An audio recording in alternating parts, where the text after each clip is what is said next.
Sorry, guys. Last night, the New Orleans Pelicans made a trade in the first round of the draft as they traded up from the 23rd pick to the Atlanta Hawks, and they traded a 2026 first, which is I think most favorable from the Bucks Pelicans thing. And so I think we still get a first round pick. It's just that if the Bucks have a better record than the Pelicans, then we get the Bucks pick, and the Hawks will get our pick. But if we have a better record than the Bucks, and the Hawks will get the Bucks pick, and we will get our own pick. I think that's how that works. I could be wrong, but anyways, the Pelicans traded up regardless, and they got Derik Queen. Derik Queen was the guy for the Pelicans. They traded up 10 whole spots to get him. No.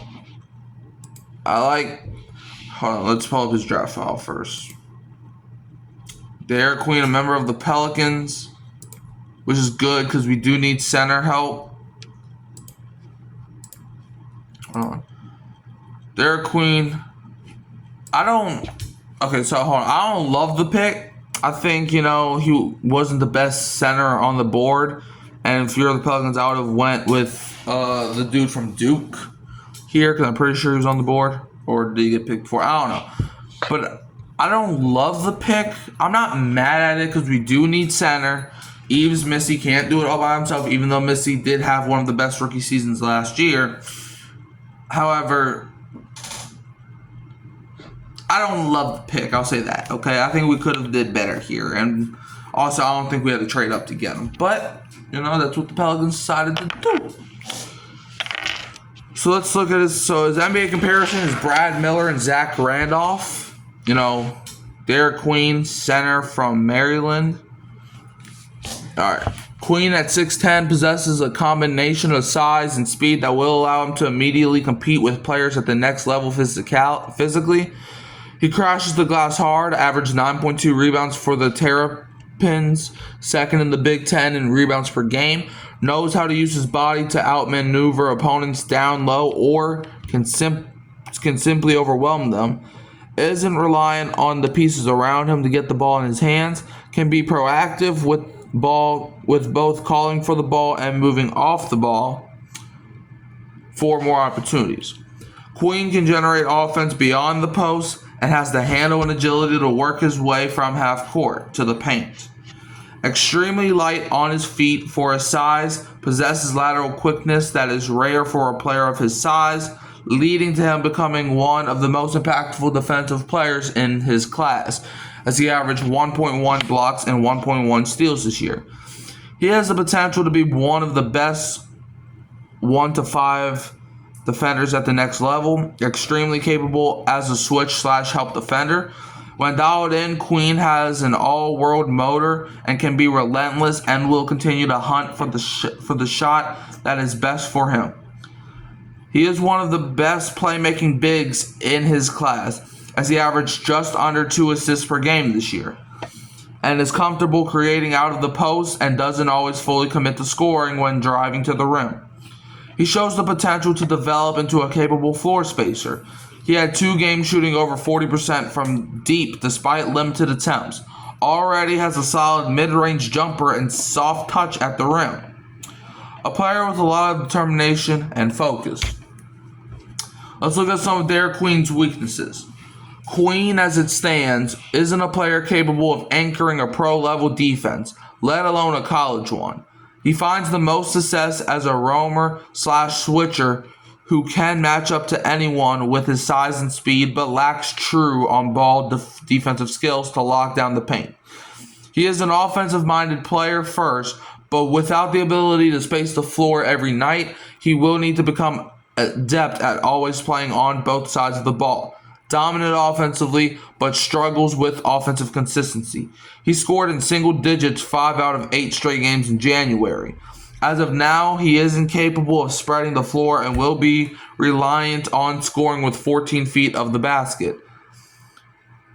A physical post player who plays bigger than he is could lead to some problems as he has to adapt above average pass, as he has to adapt to always playing against someone taller than him. He has a negative assist to turnover ratio well above average player for his position, with a great feel for the game, but will need to cut down on mistakes to make the best use of his playmaking abilities.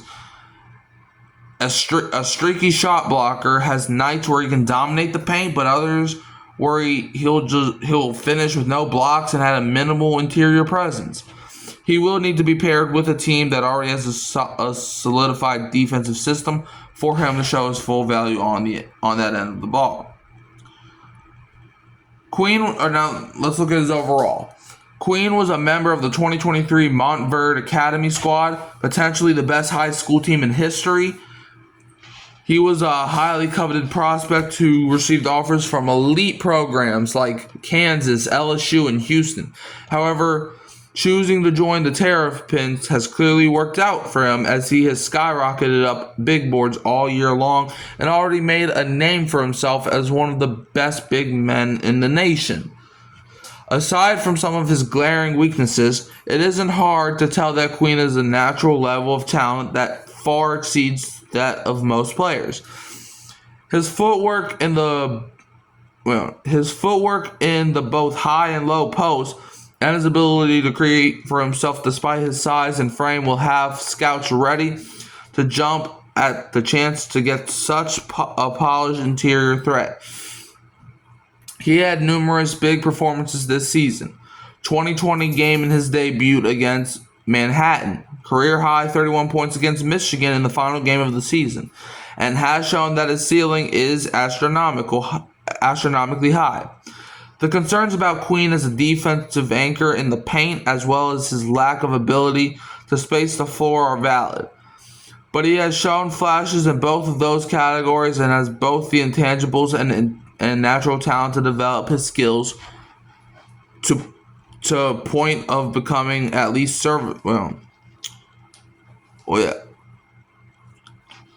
has shown flashes in both of those categories and has both the intangibles and natural talent to develop his skills to point of becoming at least serviceable at both. The thought of a post-oriented center in 2025 has almost become a thing of the past. But if that's not what draws you in, look at his ability to pass switch onto all five positions and rebound with the best of them that have made Queen a household name over the past few months. So, like I said, I don't love the pick. I still think he is a project in the making. But if the Pelicans, put the right system around Derik Queen, just help him in his developmental prospect. Because, like I said with Jeremiah Fears, I don't think this is going to be a guy who comes in day one and balls out. This is going to be like, look, the Pelicans, we're going into a rebuild, right? Okay? And also, if we look at Derik Queen's outlook, we already kind of went over that.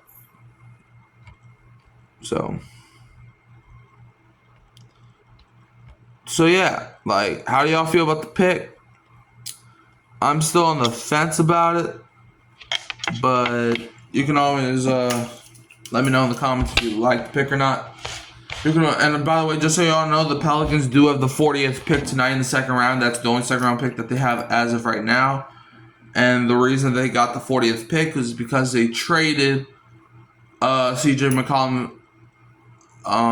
In the CJ McCollum Wizards trade, they got the 40th pick back. So, well, not back, but they did get, what I'm trying to say. We got the 40th pick from the Wizards because of the CJ McCollum trade. Yeah, you can always like, subscribe, share, turn the bell on so you don't miss another upload. Like, you can always find me at Hurricane Mike, Kyle Phelps, and Keeping Real Who That Sports Podcast. And I'm going to leave you, as always, with a Go Pels, and don't be a Buns fan.